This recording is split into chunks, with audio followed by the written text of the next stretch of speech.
Welcome, everybody. Happy to have all of you back, especially you, Kevin, because I love you. You are my favorite person in the world. One of my favorite people in the world. But I'm happy to introduce you guys to Erin Murray. She is a dear friend of mine. I love her to death. I've known her for over a year now. Just kind of been around the music scene, and she, as she will talk about a little bit, she works at the Columbia City Theater on open mic night, and that's where I just kind of started talking to her, or that's where I experienced her first, and her music was just so bone-shattering good. I'm gonna go with that. You just sit there and you get lost in her voice and just her unique sound, and you can't help but just to feel what she's going through at that moment, and I fell in love from that first second. And then happily, I just got to sit there and just chat with her while she was at the bar, and she made me tea, and I love her for that too. And finally, I'm happy to have been able to sit down with her and just kind of chat. We've covered a bunch of things. We sat there just about an hour and a half plus episode. But the central theme was just how getting through, kind of pushing your limits all the time, and just kind of always striving for what is best for yourself, best for your business, or what in our case, the music that we're trying to grow. And at the same time having certain boundaries set in so other people know what they should or should not cross, or know how to treat you, or know how to be best in your presence, and how you can be at your best. That's why I titled this piece, Every Rose Needs Its Thorns.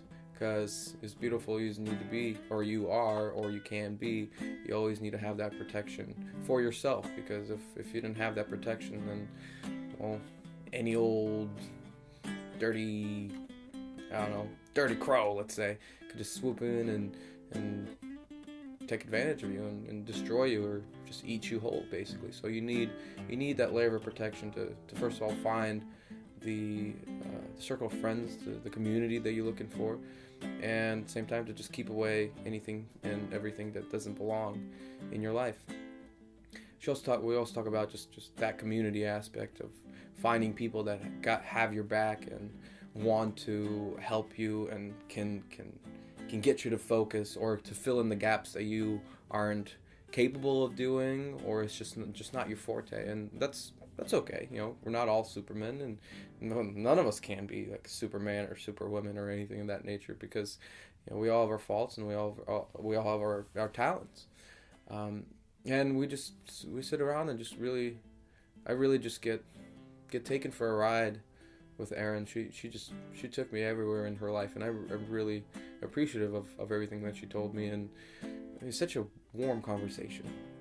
And I'm excited to talk about, and she's excited to talk about her show that she'll be having at Columbia City Theater, the main stage. Her first personal, I guess, show with her own music and her own everything. So it's a huge day, and I'm gonna let her get into that for you guys. I do have to make a note. This is the first time that I've done this outside, and I've never encountered the wind inside.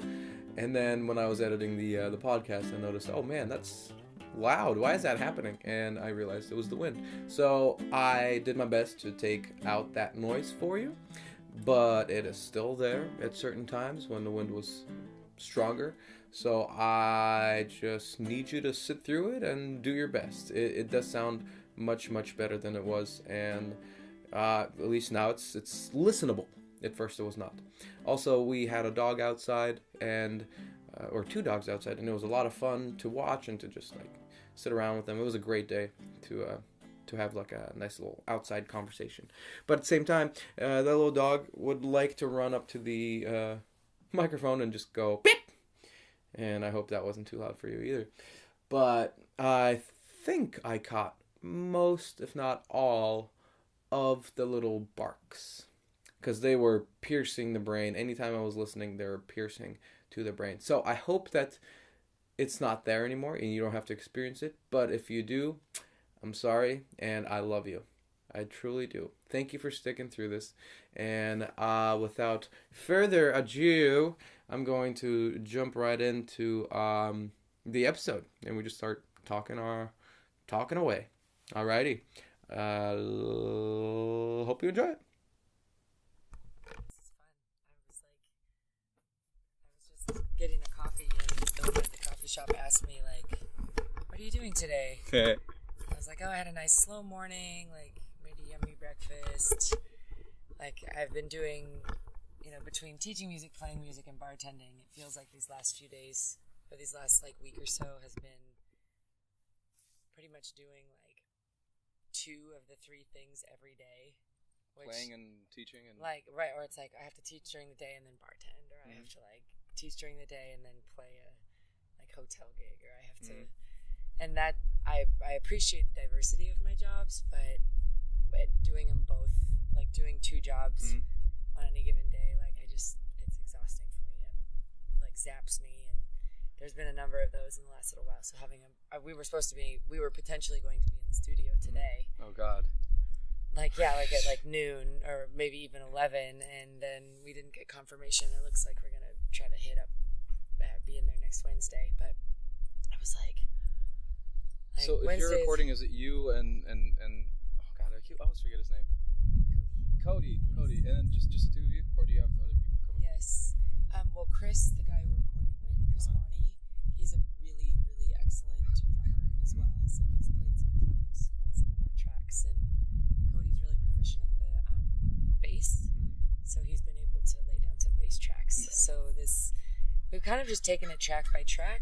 Like, we're doing this track because we don't really need to invite anybody else in, so it's been more like we had to do like the more acoustic-y tracks first, and then the bigger sounds second. It's like, we just do this one until it's done, or mostly done. We do this one until it's mostly done, and then the final. I think we'll probably get together once we have most of the tracks, and then do like a listen through all of them and add whatever you need to tweak. However, I get you. Exactly. I'm really excited for just to say that I'm really excited for your music to be out. Because right now it's like going through all the friends that I know, and I'm like, oh sweet, I hope you're like on Spotify, and then like Devin's on there, Kaylee's on there, and then but not enough. I'm sitting there, it's like I really want to listen. Like Drew's, I wish he was on like Spotify or like iTunes, so I could just like have that, because I got his album, but I can't play it. You know, I don't have it. Like I noticed you have what's the thing called, the record circle player. Yes. I don't have that. Yeah. So I'm just like, it's pretty on my wall. And I'm like, that guy. Yeah. But yeah, it's not as accessible. Like, it's not as accessible of a like medium. But yeah, it's cool though. Yeah, it is cool, and it's a work of art on its own. So that there's value in that, even if you can't actually listen to the tracks yet.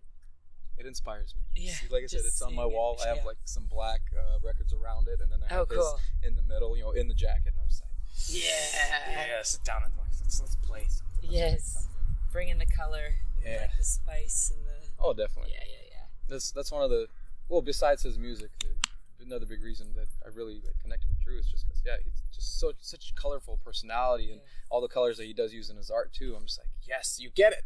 Right. And he's from Hawaii too, so I mean he feels it, I feel like, on a daily basis, that kind of warmth from the inside, and he's sharing it through Seattle, which is what like I realized about this place too. Like, we get sun right now, which is cool. Yeah.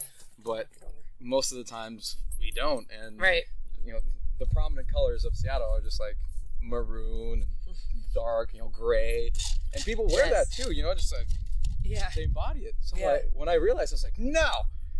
I started wearing like flamboyant colors, and I started like making colors, and I was like, take this, brighten up your life. Yeah, here we go, Seattle. Get on board. Let's do it. Yeah. California colors down here. Yeah, up here. For sure. Cool. Yeah, so it's been good, I guess. Yeah. But no, I'm happy about the music. So do you think that's gonna be soon? No. I mean, we might be able to. We've toyed around with just releasing singles.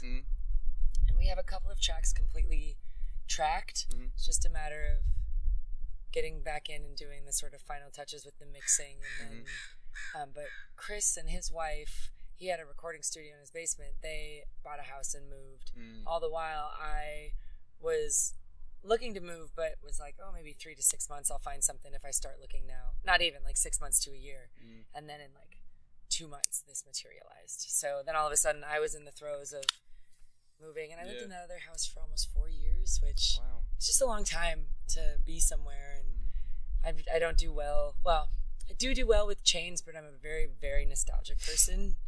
So like, it's hard for me to it's not hard for me to make the decision, but when it comes down to like the nitty gritty, it's hard for me to not just like sit in the room and just be like, oh, instead of like, you know, no, you actually have to like pack your shit. Well, you know, like, you gotta enjoy the moment. Make your peace, I guess. And just get a good team of people in to be the ones that are just gonna like move. Boom, boom, boom. Erin just sitting there like, oh, I remember this place we did here. That. I remember, not on this one, Mac. Wow. Yeah, he's like a little lamb. He didn't bark at you at all. Usually he goes like, when he first meets whoever it is. And then he does this instantaneously. But no, not this house, but the one before. I specifically remember 2 friends were helping me move, and I feel like I was like kind of putzing around the house, and like I just have this image of me like sweeping my finger across the windowsill to like see if it was dusty, and then like I came to, and like all my stuff was like packed in the car. You know, it's like that is the total visual of me when I'm moving or leaving to go on a trip or coming home. You know, if it's like the final days of a trip, or you know, if it's like you have a big show and then, you know, like kind of good for nothing for the next few days while I'm sort of not wallowing in it, but just really like, we're taking it in. I get that. Yeah. And I can just get really, really, really like, you know, like really like, nostalgic isn't necessarily the word, but just all the feels. I get that. Yeah. But that's probably what makes you a good artist anyway, because you have to be so present in that moment to just kind of take in the emotions or whatever, the waves that are around there, and then be able to just kind of simmer it through your brain and just release it. Because, the music that you produce is just, and especially we said last time, like, this is your first like baby, really. You're writing everything, you're kind of distributing with my music. Yeah. So what Cody and I are recording is Honey Mustard, and that's mostly Cody's music. Lyrics and everything too? Mostly. We kind of do final touches on things together, but he brings like the meat or the skeleton. So, but when you perform at Columbia City, that's all you? That's my stuff. Okay. Which that is not what we're recording right now. However, I have so much like exciting stuff. Like we booked our first full band show, and I sat down yesterday with Jordan, who his band Harrison B is going to be playing that night as well, and we sat down and we had this whiteboard, and I had like, I should go get my notepad, but I had the like my stab at organizing and kind of brainstorming, and really it was out of necessity. I was having, as soon as we got the date, I was having all of these like things surface, like, oh, what about this? And I was like, I know I'm not going to remember this. So I just got a big pad of paper and started scrawling things down. And I'm very much like kind of in the clouds, like big picture, big dreams, but then can get very paralyzed by the how. How do we break it down? How do we, or is this a good investment or risk, you know, or is it really like, you know, it's in my mind, I'm like, well, maybe we'll have shirts, but maybe not. And then Jordan is like, have shirts.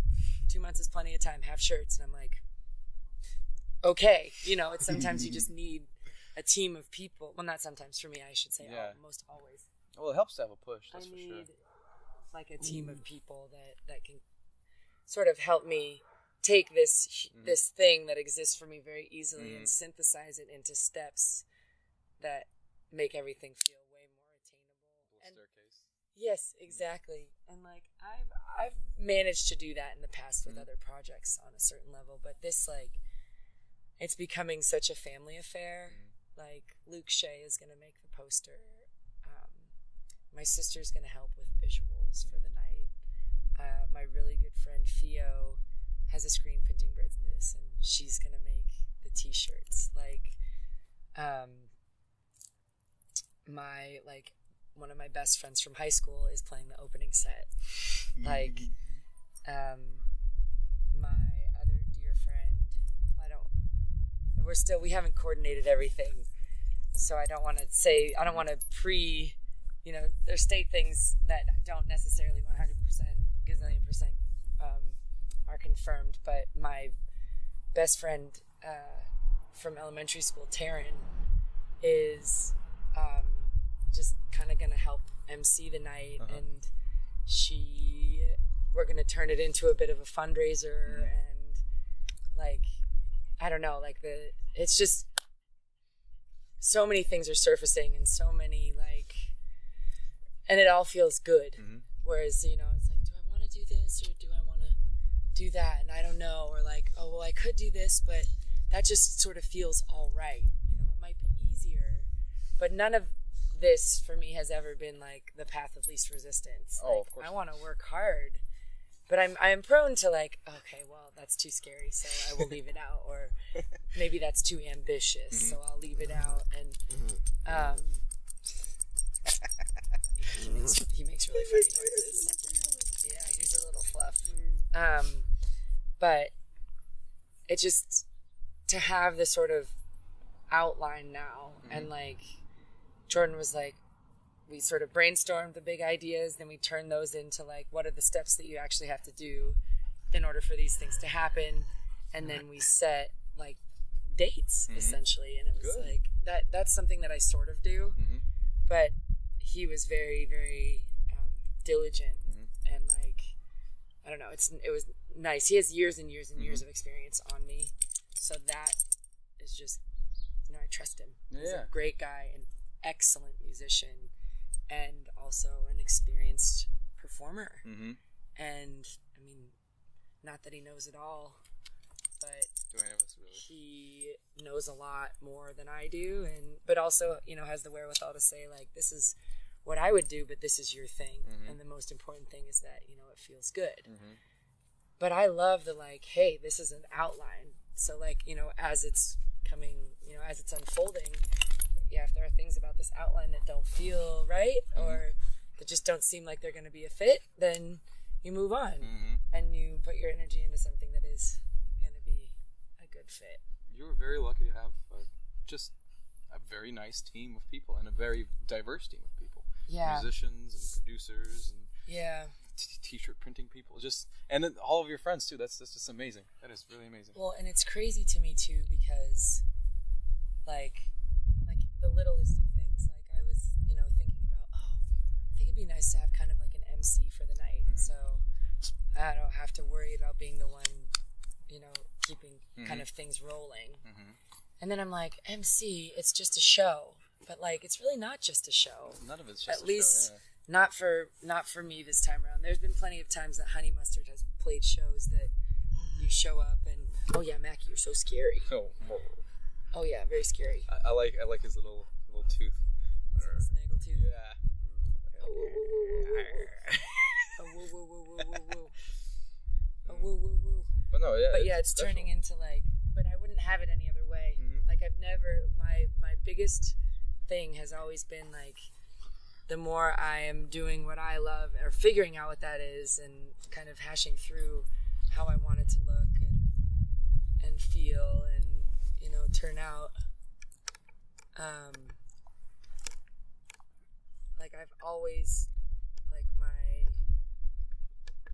my goal has always been like, if I can achieve like my dreams and be able to follow my ideas and heart, like, and along the way I can bring people on board that are following their heart and passions and dreams, and we can like, then that's the situation where like we're all doing what we love and all making it possible for one another. Well, I think that just sounds like I wouldn't have it any other. Oh, woo woo, Mackie. Oh, you're so scary. Like I just wouldn't have it any other way. And the fact that, so there's that, and that's like, the pipe dream or whatever. But then it comes down to it, and things that you weren't even thinking about on the get-go, from the get-go, then now surfacing, there's availability and desirability on the part of the people that I'm, asking to be a part of this thing in this way. Oh, Mackie, yes. Jealous. Oh my goodness, he's so mad. He says, Billy girl, get out of my space, Billy girl. Take your big old buns out of my face. Yeah, it's okay. You're full of crap. But yeah, it's one thing to like have like the hope or the wish or the dream to be able to do that, and then when it starts unfolding, realizing that you have these people in your life in a very like close way. Like I'm not really asking acquaintances. Yeah. Like I'm asking people that I know. Oh, Maggie, cut it out. Cut it out, you little baby dog. Life's more fun with friends anyway. It is.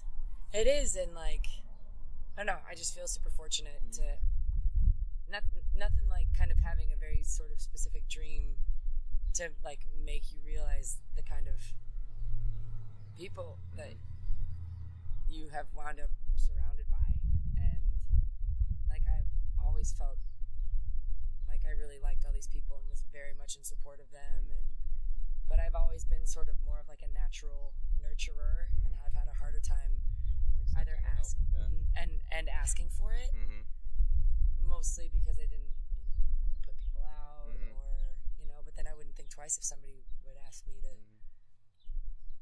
oh, I ran out of gas, can you come get me, or yes. But if I ran out of gas, I'd be like, okay, should I just call walk, my insurance agent, like, so I know I get roadside assistance, it's this whole thing, or my like, friend's probably sleeping, I don't want to bother him, yeah, I get you 100%. So it's been a good, I need to learn that though, and I think that's going to surface until I learn it, because that's how life seems to work. Things continue to surface until maybe not learn it, because I think you're always kind of learning and relearning, like, forgetting a little bit. I think challenges appear in your life until you're able to get more of like a handle on that particular thing, and then it just, that's how it happens. I completely agree. So yes, I am really, really excited, and not as scared as I was after being able to really like hash it out, because we're gonna do, so I had this idea, so I live in this great space, right? And I was like, I want to do a backyard party, like maybe like a little acoustic sort of like listening thing pre-show. I'm not quite sure. I was like, I'm not quite sure what the objective would be for that, other than just hang out with my friends and to get the excitement up and the energy up, and also to have the people that are playing that night meet each other. And then it was like I was thinking about, oh well, I want to have, I've always wanted what I do to have a sort of like giving back aspect, and I've had so many ideas, and I'm sure some of them will end up being the ones that are needing to be acted upon at the time, but like just some of them, like, well, actually I still think this will happen, so maybe I won't say anything about it, but this time around, just wanting Taryn to be in the fold, and then realizing like the first time that I really played any of my own songs by myself, not at an open mic, was because she asked me and Cody to come play a fundraising event for the National MS Society, and she like is part of a team that started this other sort of arm of that called the Movement Project, because they saw that a lot of these fundraising events were mostly frequented by like people our parents' age and higher, so they were trying to plan and think of events that would compel young people to come out and learn about the cause and support the cause. So she's been doing all this. Cody was out of town, so I was like, well, I'll go. And then I asked Drew, and he came, and then Elena and Cooper, Dravis House, who played last night. Were you there? Oh, no, I couldn't go. I couldn't go either. I was so bummed. But they came. So that was like really the first time I played my music by myself in front of people that wasn't an open mic. And, I was more thinking like, like I would love Taryn to be a part of this. Oh, if I want an MC, that'd be really great, because she's a radio DJ for KISW. And then, so we're thinking about that. I'm like, okay, great. And then like a dear, dear, dear family friend of ours passed away. She had a long run with MS, and Taryn's mom has MS, which is why she's been so active in fundraising. But so our family friend Sandy passed away a number of years ago, and her husband Stan is like one of our dearest friends and a huge supporter of the arts, and like has always been a really huge supporter of mine. And so, like, this first cause that we're, like, that has almost sort of felt like it fell in my lap, I didn't choose it, is extremely meaningful in a variety of ways. And, like, you know, so then we're like, okay, so this backyard party thing, we could maybe turn it into, like, I don't know, it just was this role. Yeah, and yeah. now we're going to have the main show. There's going to be, you know, time and space and, you know, things available to help fundraise. But then instead of having a backyard party, we're going to have a listening party in a recording studio. And the hope is, you know, to get some beer donated. People that buy the ticket to that also get entrance in to the other show. So they get, you know, a little sneak peek into what's going on, a little more broken down acoustic version. They get, like, you know, snacks and drinks on us, and we're gonna do a live recording. And then I'll have my first recordings, even though they won't be multi-tracked, because that was another thing that I was like, I would really like to have some recorded music, but in my head it was just gonna be like a single. But this feels way better, you know. And then if you talk to, you know, a lot of breweries will donate kegs of beer. This is true. So then, you know, part of the ticket price for that, you know, particular event, we'll be able to, you know, we won't be paying. We haven't exactly hashed out where we're going to get it from, but then a portion I of could those. ask one of my friends. He's got a brewery and just the best beer in Washington, won awards. So Cool. Awesome. Well, which brewery is that? Black. Raven. No. Oh. Hold on. Four Horsemen beer. Ooh, I've never heard of them. They're Cool. down south. Okay. So. Sweet. Yeah. I mean, just the fact that, like, really all it takes is a little organization and, like, sharing and asking, and we can end up having this event that's going to be so valuable on so many levels. Just like, man, things I never dreamed, you know, it was just more of like this little nugget, and now it's going to be this whole other thing, and I can't wait. Like, and it just feels like the timing is right. You know, I was going back and forth about when and trying to hash it out, and I thought for a while it would be like end of May, so like kind of now, early June, and then was looking at dates and was like, I don't know, that just feels a little rushed, but also I can be a bit of a foot dragger. You know, I have real fear around failing and whether or not I can really stay organized enough to actually be able to see these ideas through that are really important to me, and not wanting to not do them right, you know, or, you know, missing something, because, you know, normal human things, but also like very real things. So I always feel like I need to be mindful, like, am I foot dragging right now, or is this like a real rational kind of thought process? And we had the opportunity for an end of June date and an end of July date, and I was really going back and forth, and the June date was just a couple of days before Cody and I are going down to Portland to play for the first time. So I was feeling like it might be just a little too much, but then also like didn't want to drag my feet, you know. And then this July date, I started asking around, and everyone was available this July date, and there's nothing else around it. And it was just like, you know, the theater was available, and it was just, it just was like, okay. And now we have 2 months, and it's not scary to think about doing all this stuff in 2 months.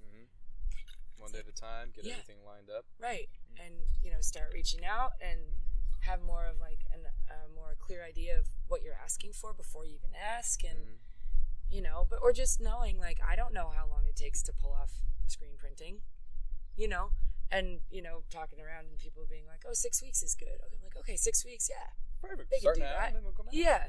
Or, you know, like, I don't know what's too, you know, I've never done it before. So there's a lot of unknowns. It's going to be fun for you. But I love this kind of stuff, you know. I just have never done it before. So it's really fun to learn, and it's really sort of compelling.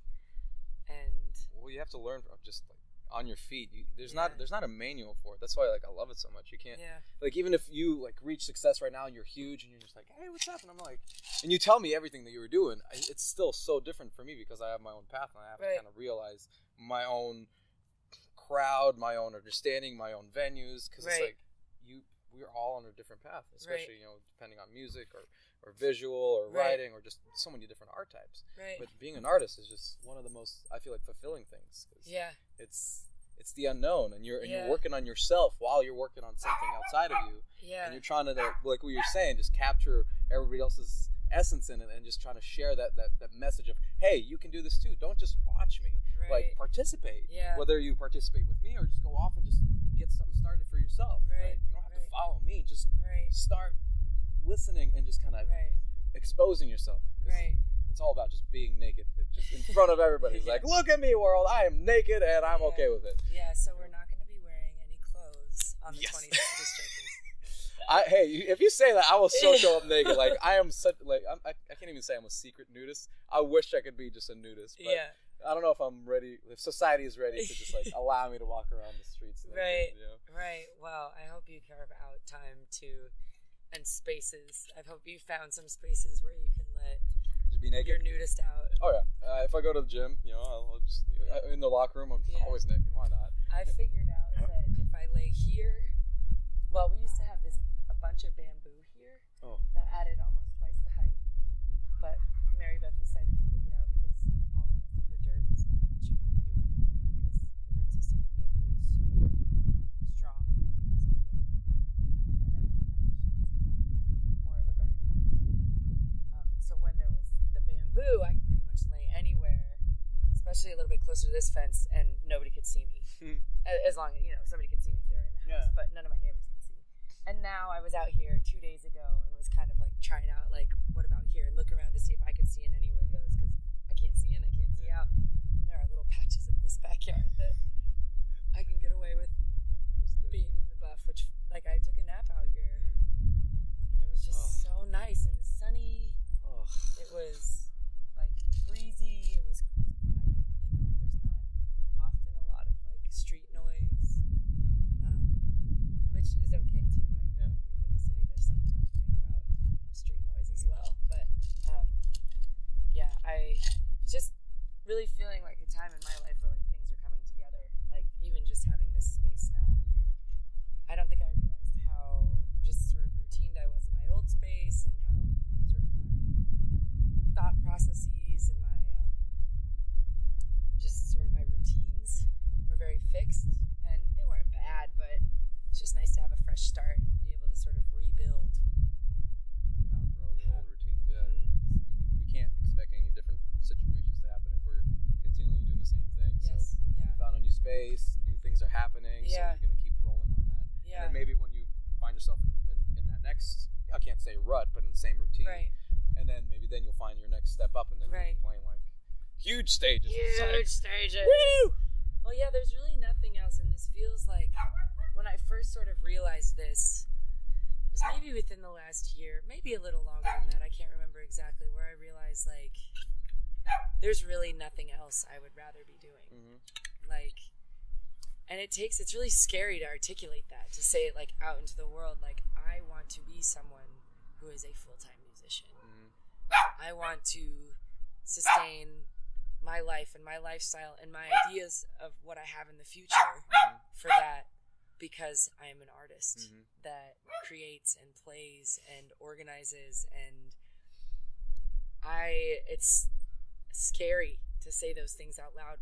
And I'm sure a lot of people are like this, but and because it's me, it feels really real. But, like, I can't force myself to do things that I don't like. Like, I think about people that are in jobs that make them miserable, and I feel for them on one hand, but also I'm like, how do you do it? Like, how do you stay? And I understand, like, it's hard out here. Like, it is not cheap to live in this city. It is not cheap to eat in this city. It's not cheap to be here. And so, you have to work. And if, that's what your job is, and you have to do it to survive, like, yes, like, there is no option. And I feel very fortunate that I've I do feel like I have options, or I can be flexible, or like I bartend once or twice a week, and when I quit my last bartending job, I swore I'd never do it again, and then it was like, well, I need some more cash, and then that's when this opportunity came up, and I was a little like, ugh, I don't know if I can do it again, but because I work at the Columbia City Theater and there's always live music happening and art happening around me, I can do it. Yeah. And I love it. And no, I don't want to be bartending, but if it's really a lovely situation, and I'm so grateful for that. Exactly. Because not everyone can say that, and you know, you kind of just do what you got to do to make ends meet. But then there's the whole balance of like, if you're giving too much energy to other things, then you don't have the energy to make your art. And if your art is what you want to sustain yourself on, you have to make time and have to save energy for your art. Balance is just.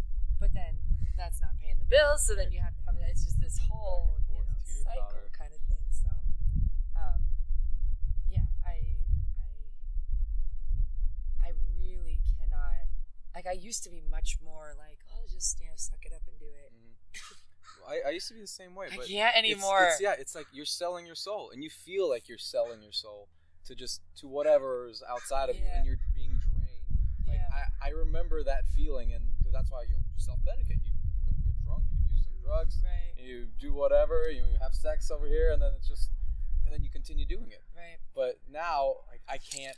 Like, I'm preserving that energy, and it's inside of me, and that's why it emerges as, you know, art or just meaningful conversations, like even such as this, you know, just beautiful situations. And that's why I'm glad you said about you know, working at the Columbia City Theater and all those. It's not something you want to do, but at the same time, it's because you're surrounded with music. So what I tell, tangent, I guess. What I tell my kids is like, you should be able to strive for whatever you want, and again, it's whether it's music or whether it's, you know, engineering, whatever, doctor, but whatever you're striving for, you should always kind of align the rest of your life to point toward that direction. Right. So if, like, for you, music is it. So although you do have a job and you're like, oh, sell out, right? But no, you have a job to pay the bills, but it's in a musical environment where art and musicians come together. So now you're surrounded in a place that you want to be. Yeah, you're serving drinks, but you're making good money. Right. The other thing is you're doing your piano teaching or something, or music teaching? Well, I must have mentioned it to you, but so I've been teaching music at Mode Music Studios in Delridge. At the end of, I'll tell a little bit of the backstory because I feel like it all ties in. But I worked last summer. I had been teaching Spanish out of school part time for the previous 2 years, and and then last summer they asked me if I would work their summer program, and not just work it but run it. And it was a very small scale summer program. Woof. But it was, the pay wasn't good enough for me to be able to stop doing my other things, you know. And I was like, oh, it's just a month, you know, I can. And I really respect the school and like them, so I was like, well, let me do them a solid, because we were having a bit of a hard time finding, you know, people to run it. And I was like, it's just a summer. I can do anything for a few months. And then the entire summer was just like, I've never been at a point in my life where I was so overworked and overstimulated that I just literally, it was like step by step. It was like, just get yourself to bed. And then it was like, okay, just wake up. Okay, you're awake. Okay, just like get yourself to work. And then, you know, once I was at work, it was like, oh, I just threw the ball and it's stuck in the plant.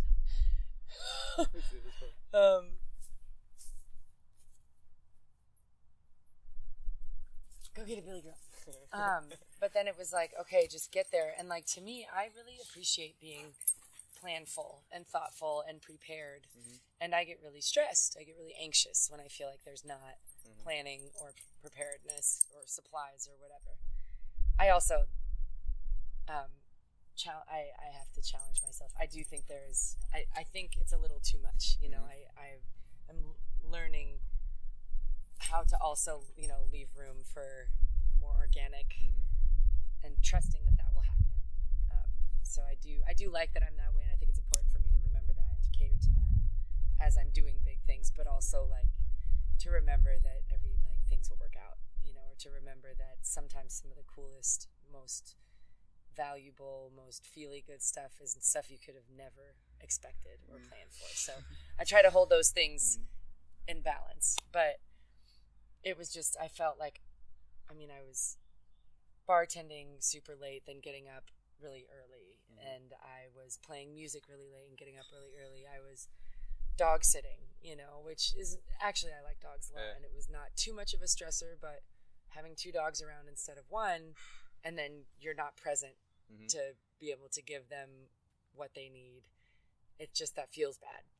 I just felt like there was not enough of me to give any good to anything. It was really eye-opening because I had thought, I really enjoy speaking Spanish, and I find it extremely valuable, and I think everybody, being able to speak another language just isn't, it's something that I think everybody should do, or everybody would benefit from. People can, make their own decisions about whether or not they want to do it, but it's so valuable. And so I liked that I was doing that on a small scale. But I also knew that I'm never going to go back to school to be a Spanish teacher, So, and I did it for 2 years, and it was wonderful. The school was wonderful for me. The kids were excellent. Actually, one of the campuses is literally halfway up this next block, and down the alley is the back door that I went in every Thursday for 2 years, which is funny because when I worked over here, I was like, what a beautiful neighborhood. Yeah. And now here I am, a block and a half away. It's crazy. So, yeah. So at the end of the summer, I remember I went in to tie some last, final logistic things up. And they were like, oh, are you going to come back and teach Spanish in the fall? And I was like, well, yeah. Because I wasn't really actively looking. I didn't think of any other options at the time. And so it's like, yeah. And they said, okay, because we're really wanting to formalize the programming a little bit more curriculum writing, parents, things like that. In the back of my mind, I'm like, this is what I hired for. And that sounds like a lot more work. Yeah. It would need to have been a lot more money to compel me to do that, but then I don't like that it would, you need to get paid, but if my job is then becoming about the money, I have to take a step back and kind of think about that. So I was sort of on the fence, and then within a week I was playing an open mic at Skylark. I love the place. And Brandon, who runs it, came over to me and was like, do you teach music? And we were acquainted at that point, but I was like, oh, hi. Hi. It wasn't a good friend coming over and being like, yo.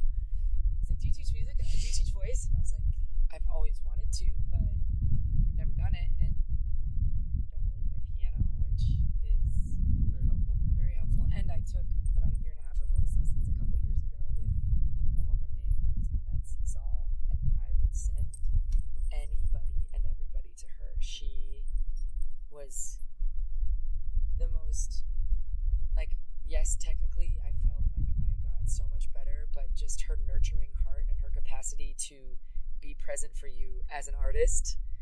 We had lessons where I would just talk the whole time because of the process of sort of emerging into an artist, and how scary and exhausting and how contradictory it feels at times with I really want to do this, and then I do it, and all I can think about are all the mistakes I made, or everyone shows up to support me and I just feel like I want to go in the green room and hide instead of engaging with that, working through the kind of psychology of it all. And she was amazing. And her, of course, her business name is Singing with Confidence. Yep, that's exactly what she did. That is exactly what she helped me grow in that short time that we had. So she's very near and dear to me. But we always did piano stuff, and I was like, I don't play piano. And he was like, okay, well, my boss is here, and I'm going to send her over. I was like, okay.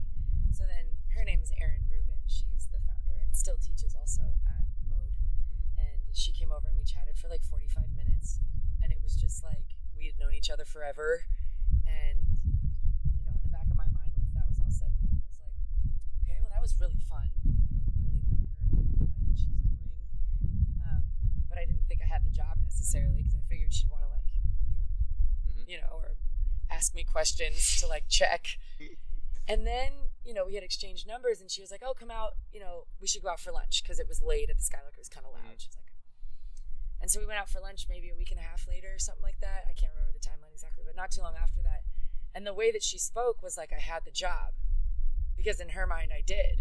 And in my mind I was like, oh, because I'm not sure, that I can do this. Yes, I have taken voice lessons and I know what they're like. Yes, I'm a teacher, like by nature. I am that. And I've done that in some capacity the entirety of my adult life, probably in my childhood as well. Like, so having this skill set, these two skill sets that I had never combined, it makes sense that she would have, been like, yes. But also, it's that self-doubt. It's that fear. And there was no room for that. She was like, oh, I'll teach you how to play piano. I was like, yeah, but. She's like, you'll learn. I'm like, yeah, but. And she's like, okay, we'll see you Tuesday, or, whatever it was. So once that happened, I still technically had the job at the music, or the Spanish school, or the school where I was teaching Spanish. And right around that time, my family was going to be going back east. Both my folks grew up out east, and all of their family is still out there. So my cousin Sammy was getting married. And so we were all going to go on this family vacation. And all I could think about was how I was missing meetings at the school where I would be teaching Spanish, and how I was going to have to come back and like get immediately up to speed and with resources and all of that, a plan, all that. And I was not going to do that on vacation because it was the first time our whole family had been together. My immediate family, but then going to see my dad's side of the family. And we spent some time with my mom's side of the family too. Like, I didn't want that, but you do what you got to do kind of deal. Yeah, and then I woke up at like 3 a.m. one morning and I was like, I'm quitting the Spanish school. Right? Because in my mind, it was like, oh, I can do both. And as the teaching picks up, then I can quit. But then it's like, well, if I quit halfway through the year, that doesn't feel good to me as an employee. Totally like my decision to make, but that's not who I am. Yeah. And then it was like, Erin was asking for my availability for the music school. And my only availability was the weekend. And if I told her the weekend, then I would be working 7 days a week. And I know that's not good for me. I've done that in the past. Like that I can actually manage with one full day off. Now I'm in a point where I have two, but then like I'll pick up a shift at the bar or we'll play a gig. Like tomorrow night, Cody and I are playing at Lagunitas. Like, yeah, it's my day off, but that feels great. Yeah. Like, yeah, that sounds fun. You said you love music, so it's like, right. Why not play music on your day off? Right, exactly. But even so, like today, we were supposed to be in the studio, and I was like actually grateful. Like even though I love music, like I do have boundaries around it, which is so crazy. Different though, because recording just sucks. I hate it. I don't know if everybody feels that way, or all artists feel that way, but man, recording just sucks. It does. You just go over the same thing over and over again. It's like, that's not perfect. I need to do different. I need to do something different. That one portion. Okay, redo it.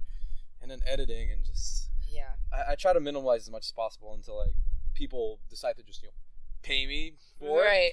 Right now I'm just like, all right, let's do this. Like my first album, which was like the book. I did like an audio book, whatever it was. Yeah. I did everything, like 30 chapters. I did it all in one take. I just sat down, just kind of looped a melody that was like, that sounds like this chapter. Yeah. I just kind of talked into it. That's good enough. Send. Yeah. Number 2, I did it in a week. That's cool. It was still a pain in the butt, but I didn't want to mess with it. Right. And I'm still figured that out because I spent weeks, especially with like the podcast. It taught me you can spend weeks just editing and editing and editing and editing, and you can just bury yourself in it so deep that you will hate what you're doing. Right. So that with it like music, rots, It does rot. Yeah. So with music, I just decided I'm not going to do that. I found, I worked on this, the playing and the singing, and just kind of perfect that, and then have a good enough way to record that. And once that's captured in a quiet room, just make sure it's clean enough and it sounds professional enough to most people. I don't care if it's like CEO of some audio company's like, this guy did it in a room. He didn't even like noise reduce it or compress nothing. Yeah. Like whatever. And now it's like most of the time, as soon as I record something, if it sounds good, and just clean it up and just send it. Yeah. Yeah. I don't want to deal with it. Right. Right. Yeah, that's. But it's all pain. Yeah. I know. Sucks. Yeah, it's interesting to have a passion, but also realize like I have boundaries. Like I need to take breaks, and I need to give myself like a mental break. I just learned that about a month ago, or 2 months ago. I'm so hard on myself. Or you know it, but it's one thing to like know it too, but then like the amount of time it can take to sink in. Mm-hmm. It depends on the person and on the thing too, but. So I've been like go because I love just go and just kind of pushing myself until I die basically. Yeah. And so it's been like at least 2-3 years, and it's just been just next thing, and I'll have like a day or two where I just like crash and I'll just go back at it. Yeah. And it was like about 2 months ago that I literally just stopped everything. I wasn't writing, I wasn't playing, I wasn't doing anything. I was on the couch for a month straight watching TV. I haven't watched TV in 4 years. Yeah. Watching like The Office. Yes. Like, yes, The Office.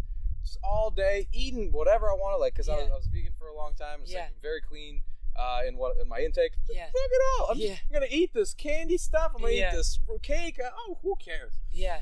And that was a month of that, and that was fun. And then at the end of that month, I just got really sick of that, and I was like, well, I'm gonna go back to the normal thing. I'm done with that now. Yeah. Just start working out again. Yeah. You know, just kind of eating well. Went on my like 5-day fast. Yeah. And just kind of cleaned everything, and now I'm in this. Like, I just feel good. Now I'm just balanced. That's something. Hang out with friends. Right.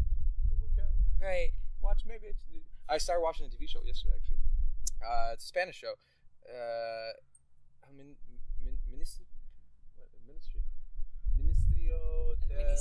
Ministerio del Tiempo. Ministerio del Tiempo. I don't know what that is. It's on Netflix. It's beautiful. I didn't get through the first episode, but it was amazing. Right. I started watching it like 11:30. Yeah. God. But it's basically there's like a ministry in Spain somewhere. Yeah. And it's just spiraled all the way down, and there's like doors, and each door is a door of time that goes into a certain place. Whoa. Yeah. So, and then there's people that are trying to get out and just kind of change history, and then the Spanish government, they're like, you don't have all governments have secrets, but the Spanish government has one secret, and this is this. Yeah. And we make sure that nobody just like messes with this. Yeah. So it was great. It was a great start, and I was like, this is awesome. Yeah, it feels good. Well, and I think too, like, just for the human nature in general, but really the only thing that's actually sustainable ever is like a balanced whatever, right? And I mean, I think, some people are, I'm sure there's exceptions to those rules, like the people that can go hard forever till the day they die. But I really think, like, for me, if I was ever too obsessed or into one thing, it's like, then it's over, and then I'm like, then what? And then I spiral. Mm-hmm. Versus like, today I'm gonna not do anything. Tomorrow, or like today I'm not gonna do anything until I maybe feel a little antsy, and then I'll maybe do something.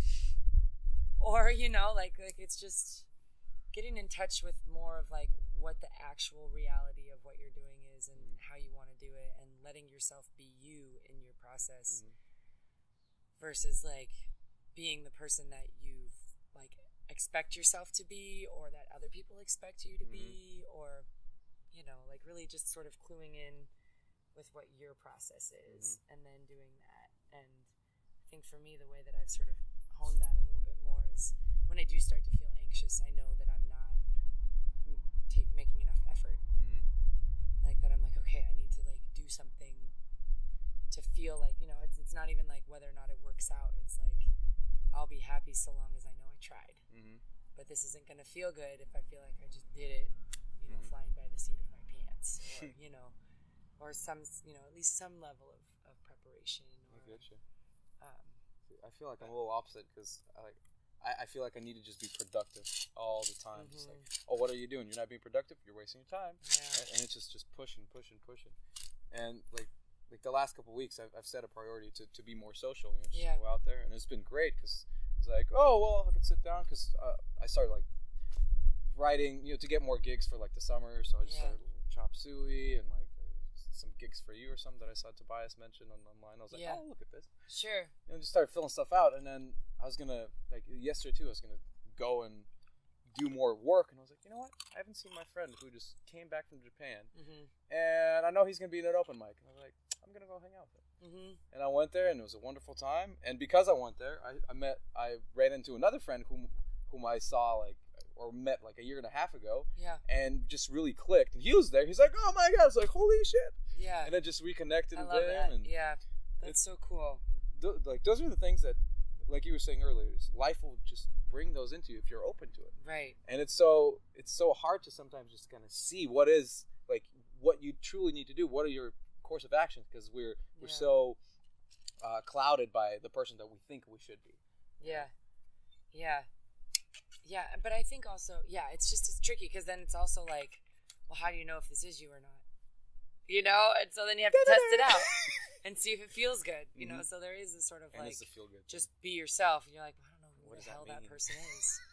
You know, and that person changes so much. all the time. Like, but I think the funny thing is, so another thing that's been sort of surfacing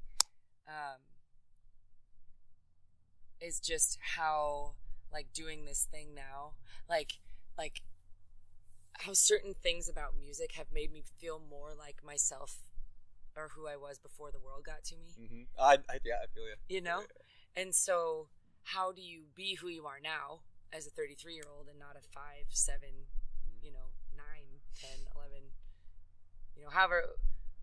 whoever you were before the world got to you in certain ways. I think it was puberty. That's when it starts. Yeah. But then there's even like a certain innocence I can remember that I had in myself, at certain points along the way that then, even when you're 23, the world gets to you in a way that rocks you, and you're like, okay, I lost that little, piece of my young self or whatever. But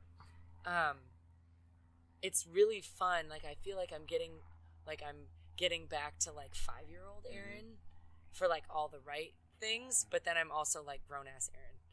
And that's like such a cool, like that to me is me finally feeling like maybe I'm understanding a little bit more who I am. Like coming, like it's almost like a return. And fortunately for me, I had like a childhood that was very, like I was, my family, my folks were very supportive. And I mean, not that we weren't without our own things, because families have their things, but my childhood for me was a very fun, comfortable, supported, adventuresome, like full of laughter, and like we always had what we needed. We didn't have much, but we had what we needed, and my parents had really great attitudes.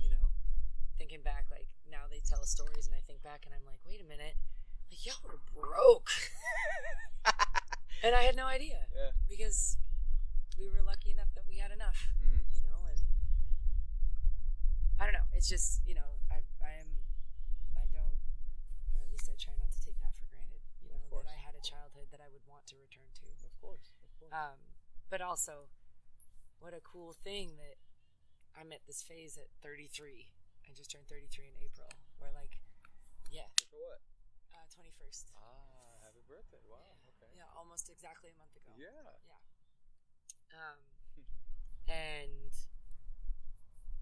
feeling more myself than I have in a while. And not that I didn't feel like myself for these past 32 years or 2 years or whatever, but just such a relief to get more of a handle on how you can just be more efficiently yourself, or you're not wasting time on things that don't feel right, or learning what doesn't feel right or feels right. I don't know. So do you credit that to music? Oh, a whole ton of it, yes. And just being fearless. When I was a kid, I was so fearless. Like, I was the kid that went up to everyone and was like, "Hi, I'm Erin. What's your name?" And then they tell you, like, "Oh, well, I really like your pants," or whatever. Or like the kid that, like, my mom isn't embarrassed. Well, I'm the only one that should be embarrassed, but my sister did gymnastics, and my mom tells this story, which I, at one point, was in front of the bleachers, and I had just learned about how men and women were different physically. And I went, like, to my mom to sort of show up. I went out in front of everyone, and I went, "She has a vagina, and she has a vagina. And he has a penis, and she has a vagina, and he has a penis, and she's a vagina, and he's a penis." And, granted, this is the mid-'80s, or, early 90s. I can't remember. I think I was a toddler, so it would have been, I was born in 85, so probably like 88, 89 when you said. But, like, that was who I was. It was like, oh, this is what I learned? Great. This is how I can apply it. I understand this now, and I want to share that, and I don't know. I mean, it's probably pretty typical for most adults, but just somewhere along the way, really, like, cultivated a lot of fear of things and people and certain kinds of relationships, and a lack of trust in myself or my judgment or my capacity to succeed, which is funny because I had as far, looking back, like I did a lot of really cool shit. It was really valuable.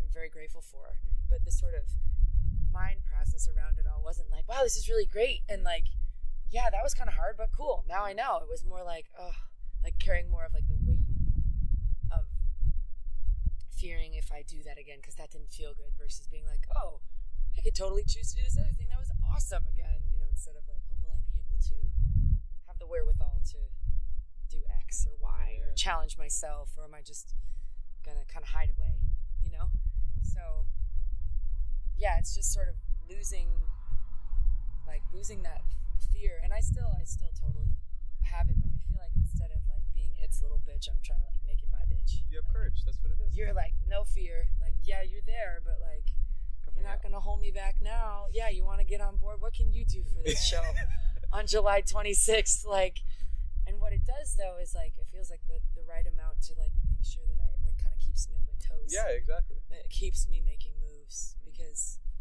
I know what I feel like when I feel like I don't do something out of fear. There's no worse feeling for me to realize, oh, I didn't do that because I was scared. Oh, that'd be disgusting. Oh, it just makes me sick, and I did it for a long time. Oh yeah, I was there with you. That's for sure. Or like realizing like I ran around the country or ran around the world in my 20s. I moved all over, and I loved it, and it felt very fearless in a lot of ways, and yet it was also like a certain amount of fear based, because I think it was an easy way to fill my world with all kinds of new stuff, so I wouldn't have to sit with the old stuff. And again, I don't think that's inherently a bad thing, and I had a great decade in my 20s. But it's just interesting to look back on it and, understand myself a little bit better. And like now, I can kind of pinpoint really quickly when I'm doing something or not doing something because I'm afraid, and I can kind of nip it in the bud. It still surfaces, but I'm just more aware. I'm more aware, and what I've found is like a really excellent way to help keep me accountable, which I never wanted to do before because I didn't want anybody to know that I was afraid, or I perceived it as weakness, but really it was just a fear of being vulnerable or being perceived as not all put together, blah, blah, blah. Nobody's put together, but I didn't get that, I come from like a long line of like really strong, put together women, which is awesome. Like to have all of these influences in my life, but I never saw them falter. So I never like knew how to do that, or didn't want to be the one to do that. And again, there's no reason to be like, and then I internalized that as like I don't want to fail. So now I'm afraid to do anything because I don't want them to see me fail, which is not at all what the message that they were providing, but that's how I spun it. That's how it ended up coming out in my psyche, and so to be aware of that and be like, oh, well, I just stole the ball from I'm like, the best way for me to combat the fear, like with this big show, or even writing my own stuff, or then asking people to join, because who's going to want to play with me, and realizing like, oh, the way you do it is by saying, I'm nervous about bringing people into the fold. I'm scared of blah, blah, blah. And like just putting it out there, but not just in writing, like having to say it to someone, or I want to do this, but I'm afraid. Then they know, and then that brings them into the fold, and then they can, figure out how they can best support you in that.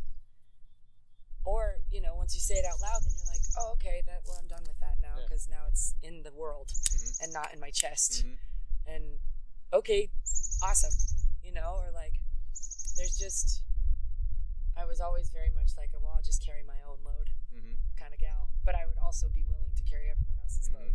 And I'm still like that. I'm realizing and learning a lot more about what it means to be an empath, and it's mind-blowing. I'm very much an empath, and the levels that it can get to, and the ways in which that can sort of be present in your life beautiful ways, but also very difficult ways. You have to be very careful. Or I guess I can't speak for everyone else, but I have to be very careful about what I'm, willing to be around, and also just know that, like, for example, when people that I love are hurting, I hurt. And that's okay. And, even if it feels a little too much, and, I wish I had the capacity to hurt for them, but also have some separation, maybe, like, that might just not ever be my thing. So instead of adding more to it by wishing that it wasn't that way, to figure out ways to just channel that, or use it, or just sit with it. Yeah. Just feel sad for someone else for a while. Like, but then also, if it's the kind of thing where you're feeling really sad all the time, then maybe I do need some space from that person, or that situation, or that, whatever it is that's causing some grief. Like, for example, I stopped eating meat. Trying to think of how long. I think it was right around Halloween, maybe a little bit before. I had been kind of toying with it, but I would see videos online of when that video of the starving polar bear was circulating. Like, I was weeping, like snot crying. The privacy of my own home. Now I'm outing myself, but weeping because it just made me so sad that animal was suffering. And then, these people that I saw the video, but then there's like this whole write-up by there's this photographer, I think his name is Paul Nicklin, and he works a lot for National Geographic. And there's another photographer that he works with often, and they wrote this whole write-up about like how helpless they felt because they're videotaping this polar bear eating styrofoam. Like, it had found styrofoam in like a trash bin, right? And they wanted to feed it so badly, but them feeding it was not going to do anything at all. Like, in fact, would even potentially make the polar bear's life less. He'd suffer more. Less comfortable. He'd get a little bit of a sustenance kick, but then he'd have to regrow the starvation process. Right. And so it was just like photographing it and just like it was gutted. So I read that and weep, snot, like, heaving. And then I saw this other video, which was more like sort of silly, but it was this video of a pit bull getting freaked out by a fish that was flopping on a dock. And I was like, you either kill that fish or you put it back in the water. You should, for your entertainment, whatever. And I just realized, like, animals dying makes me sad. And, like, I am literally ingesting that grief. Yeah. And I also, if I was someone who was a hunter-gatherer, I understand the circle of life, and I understand that is necessary in a lot of societies. I lived in the mountains of Guatemala with a family that had chickens that they would eat. But they raised the chicken. They did everything. Yeah, they raised the chicken, they kill it, they skin it. It's a process that you have to be aware of. Yes. And you have to be okay with. Right. But also, like, it's either that or the butcher, but the butcher was really expensive. Like, it was just limited resources. And that to me, there's nothing. That's how it should be. And if that's what eating meat was for me, then, and if I didn't have options, then yes. But I have options. And I'm lucky, and that feels like a privilege to say, but so long as I do, it was like, too many things are making me sad right now. I got to figure out the things I can cut out. And that was one of the things.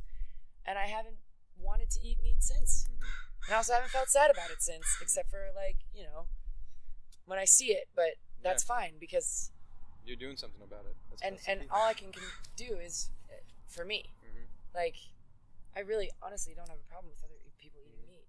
Like, I'm not secretly like, you shouldn't be eating meat, Like, I miss meat sometimes. I miss, like, the worst ones. I miss, like, pepperoni pizza. Yeah. Sometimes I just want pepperoni pizza with black olives, with extra black olives. Sometimes I just want pepperoni pizza with extra black olives because that is, like, a combo that I savor. But also, like, it sort of started too when I got my dog. Like, found out that pigs were as smart as dogs, and I could never, like, when I lived in Korea, there was a meat market that had, like, a whole row that was like live animals that then they would kill and sell. Part of that were dogs and cats and bunnies. And I never went down it because I that was something that I knew I just couldn't see. But like that,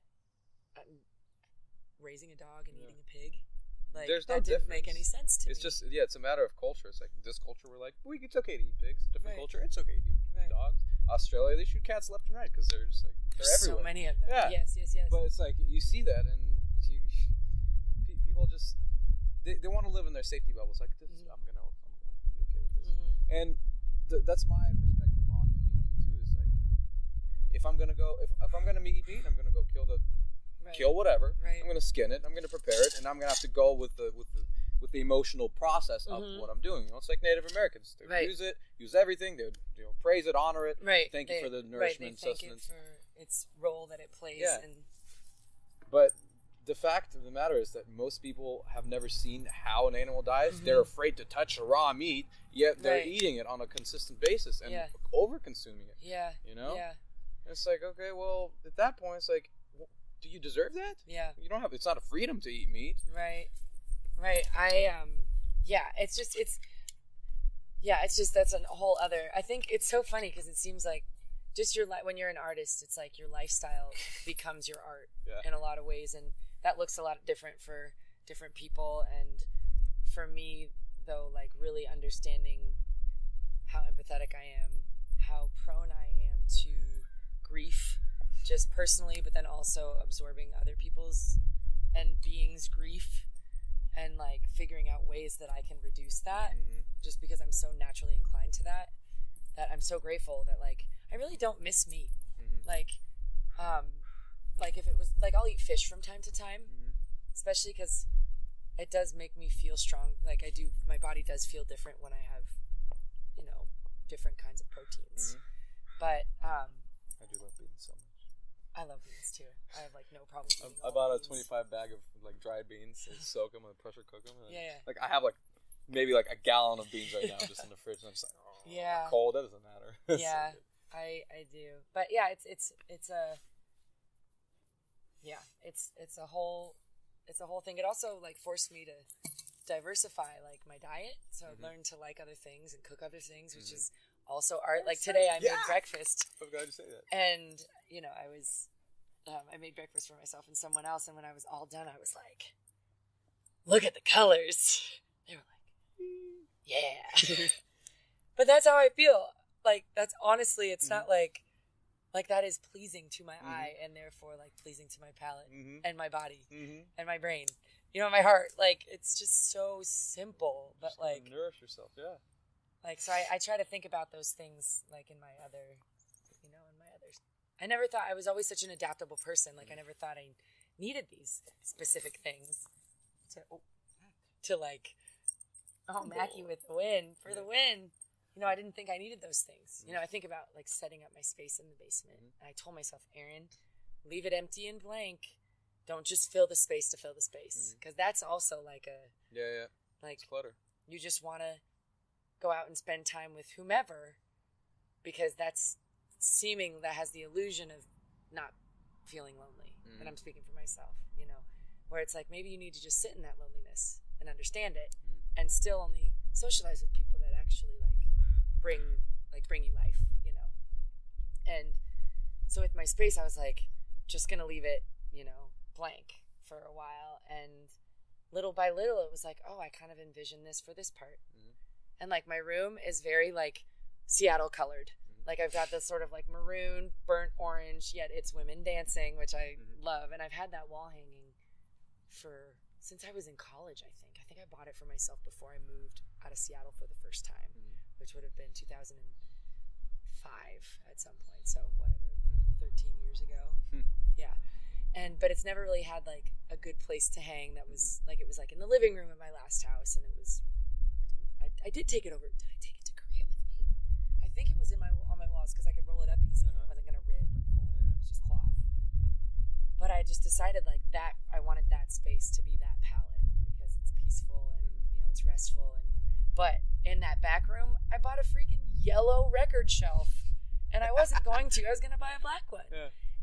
But then I had like that piece of Drew's work. Mm-hmm. And then I had that tablecloth that I have over that table is actually like a rebozo, which is what women use to carry their children. And it was hand woven for me by like the community that I was living in when I was in Guatemala. So, like it's a tablecloth for me now. I'm not carrying anything. Well, if you had a baby, why not, right? But I like when I was teaching Spanish, I took it to school with like a little stuffy, and then like we all sort of everyone got a chance to like practice what that was like, and which was really cool. Actually, that was a really fun day. I remember that being a really fun day. But it was amazing how all these little pieces of stuff and show posters that I really love were all sort of had this like bright yellow kind of line through them, which is not my usual thing. But as I was more like aware of these things, it was like, oh, I'm not getting a black thing. And when I saw a yellow one was available, I was like, I think that's it. And I was like, no, that's too bright. And then my sister saw it, who's very conservative, like with like her house is very it's not loud. Her taste is very very more like my bedroom color scheme. And she saw it and she was like, yeah. Like, okay. And also it's a dark basement, which makes me slightly nervous for the winter, just knowing myself and kind of my cycles. But also it was like, okay, well then yellow makes sense to brighten up that space. And so now that space is turning into the one with color, and that's more vibrant and more alive and has more of like a pulse. And it feels really good. And I'm glad I took the time to like just let it be and then let it kind of grow naturally and fill out naturally in my head. It's like, oh, this is important to me. Just like my colorful vegetable pan, just like, I don't wear a ton of bright colors. I have a few things that are bright, but I don't think I ever realized, like, it was always like, oh, whatever's cheapest or whatever's easiest. And I'm so grateful that I have, I guess, enough resources that I don't just have to do that anymore. But by the time I was spending like $5 on a bunch of little shit, I should have just spent $50 on something that was more meaningful, but I didn't have the patience. I didn't have the wherewithal to like stand back and let it sort of sink in to see how it really felt or how I wanted to go. And that sort of shift in general, I think, has been huge with thinking about entering into this next phase of like making music, and like, back to the thing about the two jobs, practically I was like, I shouldn't quit because that is not, I need the money. It just makes sense financially. But I would have been working 7 days a week. I would have been having to quit most likely halfway through the year, and that didn't feel good, even though that was me making an assumption or predicting something. So when I woke up at 3 a.m. and I was like, well, I'm going to quit that job. Then I went back to bed and I was like, let me think about it, which was like a new thing. Like, oh, let me think about it for a little bit. And then that kept surfacing. And then we were going on this family vacation. I was like, well, if I'm going to quit, I got to quit now so I can get to the Columbia City Theater easier. So That's true. I used to not be able to say yes because I would have to go from Delridge back home to let her out, but only for like 5 minutes, and then come all the way back. Like, it just didn't feel right for like my family system, which is just me and my dog. But so, but now I'm here and I can pick up, more there. And like Cody and I put out a big blast for more paid gigs, and like just today we got a response from a place that we reached out to that this was like maybe 3 months ago. And you just figure like, oh, well, you tried, and then they didn't. And then they're like, oh, we didn't forget. And then another place that wasn't a paid gig, but So Far Sounds. We'd been in communication with them maybe even almost like a year ago, because our friend Debbie Miller, recommended us. She thought we'd be great. And this was a couple years ago. And then we followed up with them and didn't hear anything. And then we followed up again and didn't hear anything. And then they just literally was like, we got a message that said, hey, I'm new with booking here, and was going back through old emails and realized we've been talking for a long time. We haven't gotten you in. Like, let's get you in. That's good. So June, we're playing So Far Sounds, which is something that's been on our list for years that we've wanted to do. So just all these things where it's like, wow, what a like little bit of effort and like just sort of trust, and then time. just letting it stew. And, you know, sometimes those things don't materialize, you know, so then you have to try again. But sometimes they just need time. Just throw the hooks out there. Yeah. Someone will always catch. Yeah, which is not, I want to like. You want the fish now. Give it to me. Yeah. So it's just the whole, like, all these little confirmations that are like confirmations, or maybe just like, now that I'm living this lifestyle, that's what this lifestyle, what materializes in a lifestyle like this. And I completely agree. like understanding that on a more like day-to-day level versus just having it be something that I know theoretically to be the case and hear that it's the case from other people. Yeah, being a musician or an artist, you really become a magician in the sense, like, you kind of you're whatever you're putting it out there into the universe and just kind of letting it stew, and then eventually whatever it'll turn into a thing, and it'll come back to you. Yeah. You're like, oh, I did this. I made this. I don't know, whatever, this big show that you have coming. I made it happen by just putting a little bit of elbow grease right here, and then just leaving it alone. Right. Letting it seed. And also, like I think about working at the Columbia City Theater. So Michelle Searle, who hosts, or like TNMC is her baby, and now she co-hosts with Sandy Fernandez. But she was the one. So I was feeling like I needed more work, and she posted something that wasn't even specific. It said, "Hey, anybody looking for bar shifts?" And I reached out to her. I was like, "Okay." Come to find out, it was at the Columbia City Theater. I was like, "Okay, bit of a trek, but love the place." Okay. Then I go and train, and I go on a Tuesday night to train with the bartender, and Tuesday nights were not available. And then I was going in to train again the following week and got a message that said, "Hey, your trainer is no longer like available. Like, we need you to work this shift." And I was like, okay. And then it turned out that it wasn't that he wasn't available that night. It was just that he wasn't working there anymore. And he was the Tuesday night person. So then all of a sudden I got open mic, right? So then I was expecting not to work open mic, and then I'm working open mic. And then Michelle, you know, it was like Cody would come down and then Honey Mustard would play, which was great. And then, you know, she was like, "Are you going to play tonight?" And I'd say, "No, Cody can't come." She's like, "Well, do you have your own stuff?" And I'm like, "Not really." / I have like maybe 2 songs, but none that I'd want to play. Yeah. And then she just kind of kept on me and was like, "Play." And then I did, like, on her encouragement, which is why you need a good team of people and a good community, because that is literally why I'm playing the main stage at the Columbia City Theater, because she spoke up and I eventually said yes. That's amazing. Like, and then not to mention the community of people on Tuesday nights that are there every week that are inspiring and supportive and encouraging and like just rooting for you. That's the problem. It's like so many places have like open mic Tuesdays, open mic, and I always end up going to you guys, to Columbia City or Fremont Abbey, and I'm just like, man, it's so good. Like, one of my favorite places is Columbia City, because I just, like you said, it just feels so welcoming, and the community is amazing.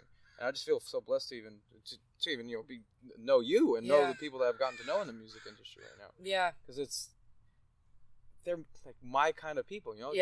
You care about something. You're out there. You're being passionate. You have a story to tell. You have things to teach people. I don't know if it's like a music thing or just an artist thing that we all share, that we want to give that to people, and then as we're giving and we kind of collaborate together and you start rising up, because you know, you start doing bigger things, and it's like, hey, you've been doing this for years, like you were saying, you know, you're doing it for like 10 years. Oh my gosh, you're like, great, now let's do this now, and then get more revenue and more skills, and you're doing bigger things. Right. And we're just trying to get everybody else like, hey, come. We're inviting you. Like, you're always welcome. Just come. Right. And my hope too, because I've noticed like a real sensitivity, which it is present and it is me, but I'm not entirely comfortable with it all the time. Where I just feel like who am I to actually know? But where you can just kind of tell people who are creating art for the sake of art, and people who are creating art for the sake of being seen, which is not invalid, but, you know, just sort of hashing out what I prefer to consume or what I prefer to associate with or put myself around, what's inspiring and what's not. You know, my hope, and I really have like I can't help it. Like, I can't not just be myself. Mm-hmm. You know, sometimes I wish I was a little more able to, you know, be a certain person, especially if I'm like feeling really low. Mm-hmm. Like, I sometimes wish I had a few more skills or tools in my tool chest to be able to just say like, okay, but you know, you still got to do this, or to make it feel a little easier. You know, like I might be able to, you know, feel crappy and go out, but I'll still kind of like be crappy. But if I could, you know, slowly kind of acquire tools or figure out what it is that I need to like mitigate that, knowing it's going to happen and it's real and it will never stop, and you know that it's okay, but also it just doesn't feel so good, and you don't feel good, and certain behaviors surface or certain tendencies. You know, I tend to want to like not be seen when I'm feeling that way, but that's just not really an option when you have to show up and teach, when you have to show up and bartend. You have to, you know, show up and be a band leader. You know, there's all kinds of things that, but my hope is, you know, the whole point of this thing is to be able to live the most authentic life that I can for myself. And then my hope is that people seeing that or feeling that or experiencing that. And really Drew was huge in that, just knowing him as well as I do and seeing him progress over these last few years and understanding the reason why he did everything. And it was literally always the art and feeling good. And not because it all feels good, but because when you play your sad songs, it helps you feel better.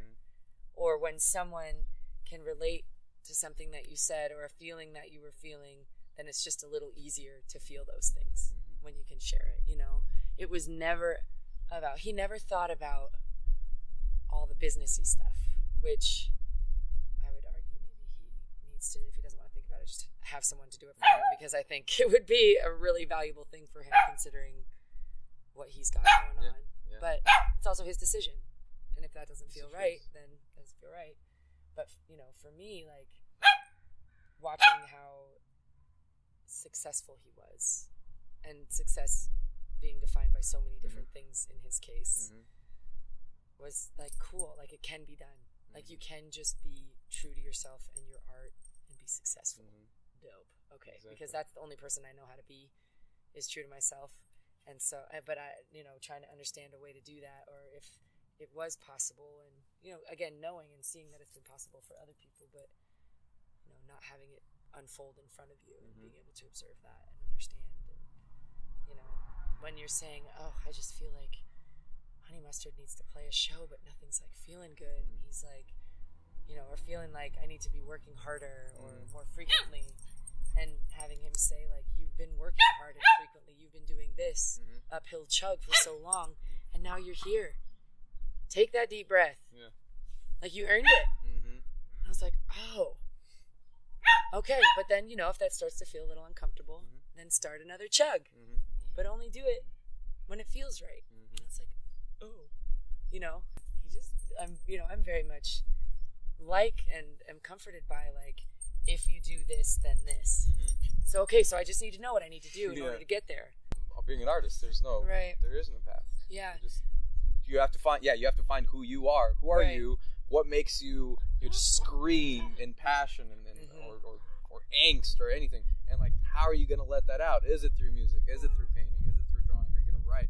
And then how do you forge that skill? Who do you give it to? Like, who's going to even care that you're writing this, right? Establish the community. Right. And there's just so many questions, and none of them have real answers, really. Right. But that's why I love just the artist lifestyles, because like what you said, you really have to be honest with yourself, and whenever you're creating, you're consolidating whatever those times that maybe you weren't, and you're fixing yourself, you're putting yourself back into, like, you're a Rubik's Cube, and you're just, like, unwinding the things, and then when you unlock one, you're like, oh, and then, like, maybe a creation comes out. It's like, this is so cool. I'm gonna remember this. I'm gonna share this. Yeah. Maybe this will help you unlock that little Rubik's Cube, or put the puzzle in the piece, whatever metaphor. Right. And eventually, hopefully, you know, the puzzle pieces will fit, and then things just start, like, you know, you see the picture. Masterpiece has been created. Yeah. We are the masterpiece too. Like, I like to say to my kids as well. It's like the art's not the art. The artist is the art. Right. We express whatever we got inside, but it's how are you cultivating it? Yeah. What you're inputting, the food, the media you watch, how you feel. How are you going to express that? Yeah. That's why I'm really like, is he hiding the ball? No, he's got the ball, and Billy Girl's just digging. Yeah, she. Billy Girl, she's never been a digger. What are you getting, honey girl? What'd you find? What is it, Mama? Is that snaky? Get it. She's part hound dog. And one time, she's never been much of a digger. Like, she's not much of she's not the kind of hunting dog that's like the one that's going to get the varmint. Mm. She likes to chase it, but like she gets to it, she's like, now what? I'm just gonna scream at it. Mom, it's here. She's got the zoomies. She's got the zoomies. That's hilarious. Go, Billy Girl, go get it. This one, go get it. That way. Go get it, Maggie. Go get it. I just totally probably threw it in like the thickest of the bushes. Sniff it out, honey girl. What's in the hole? But we were hiking, and she treed a black bear. She chased a black bear up a tree. This one. What? And then I went back and read more about the breed, and they're hunting dogs in the Carolinas, and they were used by the hunters to like tree the bears so that the hunters would have access to the animals. Yeah. I was like, she's been nothing but a city slicker her entire life, and yet like there's this part of her that emerged when the situation was right. And like it feels so like woo woo, but like it's really like when you find yourself in situations and you find yourself like shining in situations, which for me like was all the feedback. I mean, I have come to understand and believe that like my voice is like, it's just like something that I was given because I grew up around a lot of music, lots of music all the time, like live recorded coming out of the speakers. Like my dad loves music. Like he's the one that like has a running list of all the albums he's read about in Rolling Stone that he read from front to back, and the music section of the newspaper, and getting with the blogs, and getting more and more savvy with the internet, and iTunes, and being able to do research and things like that, or just hearing from friends or whatever. So like I'm pretty sure he was solely responsible for my musical taste, except for like whatever rap was playing on the rap radio station that I was listening to. Like up until probably my mid-20s. And even so now, like he'll give me recommendations, and I'll go get a Mackie, and I'll take them, but mostly now I'm kind of finding my own way, but we can talk music. Of course. But like I've only ever taken like 1 year of training, and I've got what I've got, which I never thought to be anything special, and that's that like self-confidence thing. But I just got to the point where I was getting so many comments about mostly how like unique and heartfelt. It was never like, wow, you have a great voice. I mean, I got that too, but the overriding like feedback was more like what a authentic sound. And that was the kind of thing then where I was like, oh shit, like I think this is not just like some little thing where I'm like, oh, it'd be fun to sing, or oh, I really like singing. It's like, this is like something that not everyone else has. And like when you have something, like that's life, like what it is that you have, or like that is life in the world, like figuring out who you are, what makes you tick, and what gifts you have to share, and sharing them. And there's a number of things that I would also put in that category, but what's most present with me now, and what's most obvious, and what feels the best to me, like I've always thought about teaching, and I've always done teaching in a certain capacity, and I think that's a gift that I have, but I don't know that I'll ever go back to school and be a full-time teacher, so that one, like, that about yourself to be a gift, but also like it kind of has its place. And so there are those little but things, you are a teacher. By being a musician, you're a teacher, and you're teaching through emotional experiences, and, right? Those that are listening, they're listening, right? The reason I fell so hard into music is because like I got a point in art that like I started listening to the lyrics and the songs, and they started just clicking, and I was like, my God, I know what you're doing now, and I just kind of jumped into it. And then that's why, like, even being a teacher now, it's the same. I realize that I'm a performer as a teacher too. I'm sitting there, I'm trying to, how do I engage them? How can I reach them where they are? Right. And music is the beautiful things because you do get to bring it into the just the regular place. It's not hidden in a gallery where people are never going to watch it or see it. Right. It's out in the airwaves, and you're penetrating their minds. And those that are perceptive, they will hear it and they'll learn whatever lesson they need to learn. Or just however their gears will start clicking. It's going to happen. Right. So you are a teacher. Right. You're just doing it through a different mean. Right. And the bigger you get, the more people you can reach, the more you can teach. Which is where you can also start getting corrupted with like the popular music gets. Right. And then now they start just, instead of teaching, just kind of tarnishing the brains of others, and then doing it for profit and all that stuff. And people can get corrupted. Nothing. You can't do anything about that, but that's why it's important to just like surround yourself in a good community. So when you're always just prompted to do good and to share the goodness. Right. I think we're just a bunch of hippies. We're all just like, it's I feel like I was having a bad day the other day, and I was just like so grateful. Like, what was it? It was what night? Oh, it was actually the night of Drew Martin's going away show. I was feeling weird. I was feeling a certain kind of crappy. And I can't remember if it was something I could pinpoint or not. Mm-hmm. Mostly these days I can pinpoint. Hey, pups, chill. Be cool. He's so cute. Like he chases he's just zooming around. Yeah, the more they can get their willies out, the harder they'll sleep tonight. I was feeling not so good for a number of reasons. And I knew this is one of my dogs. She knows how to match dogs. Like, she knows how to play to their level. Like, she'll never hurt Mac. She might bulldoze him accidentally, but she'll never like hurt him. She's smart. She's a good dog. She's a really smart dog. You need an ice honey girl. Come to the pit, the boxing pit, for refreshments. But I remember thinking, like, even though I feel crappy, and there was a part of me that, like, of course wanted to be there, but whenever I feel that way, like I mentioned earlier, I mostly just want to like be alone. I just want to sort of feel through it myself. I don't want to necessarily I become wary of like, affecting other people, or just maybe saying something I don't want to say, or taking it out on someone or something that doesn't deserve it or doesn't part of it. Yeah, you don't want to make a negative impact. I get that. But I was like, I have it. Like, I felt recalibrated and better by the end of that night, and even by the end of our set. And I was like, what a gift that I know of something that is a no-fail situation. I'm envious of that, because I felt the same way that night, and I had to leave before Drew finished, and I was just like, I mean, it was probably partly because Drew was leaving, and then it sucks. But at the same time, it's like that night was just something was on. And I walked around and I chatted a little bit, but then I'm just kind of standing in the corner. I was like, it's like 10:30 or like 11. Yeah. And I was like, walked out the back door, just kind of left. I was like, peace out. Yeah. Yeah.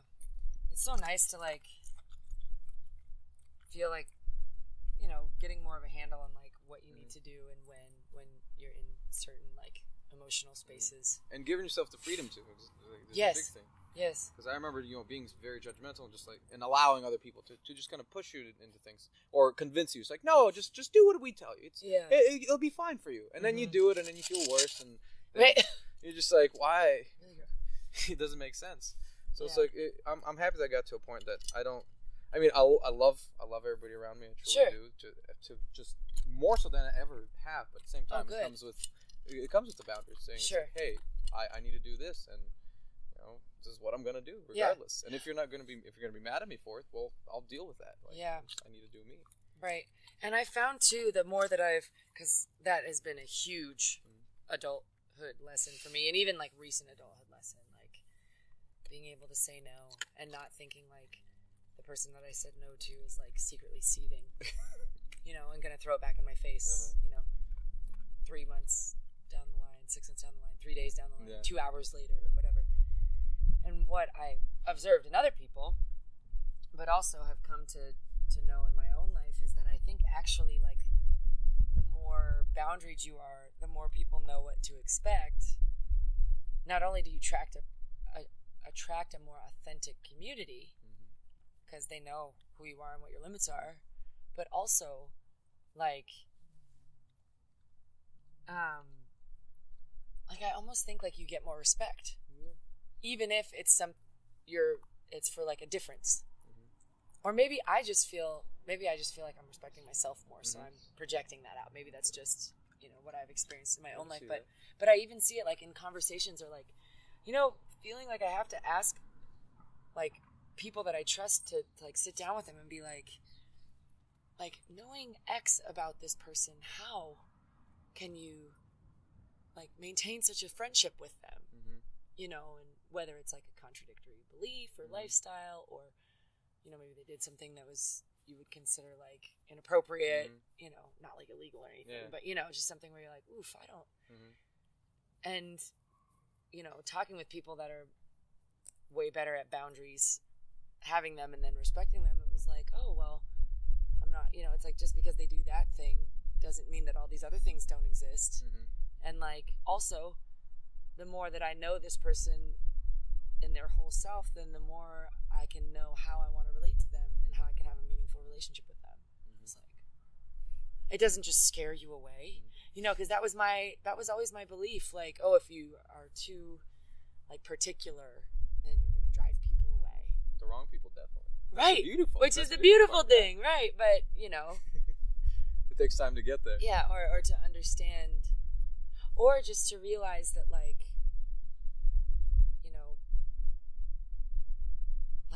it's almost like an ego thing. Like, sorry, honey, but their world doesn't revolve around you. So like if you say no and their whole world is like turned upside down, then like that's not a good thing. And if it isn't turned upside down, then that is a good thing, because they have their own life. Yeah. And they do their own thing, and that's how it should be. Everybody should have their really own freedom and be looking out for number one first. Like it's like that silly like you can't pour from an empty cup, whatever. But I love saying that. It's for real. Yeah. It's like if you don't nurture yourself first, then you're never gonna be able to nurture other people, because I've spent the majority of my life nurturing other people, and I could clearly do it, even though I wasn't necessarily nurturing myself. But it's just not sustainable. It's not. Like, and it would be a lot of like really intense friendships, and then like now we're not even friends anymore, or really really obsessive about a certain activity, and then I'm like, oh, I can't even stand doing this anymore, or any number of things, kind of just can apply in so many different that's how ways. Most of my relationships were. It's just they're testing me on that aspect, because I always wanted to just come in and just be just save the person from whatever was going on, and just the white knight.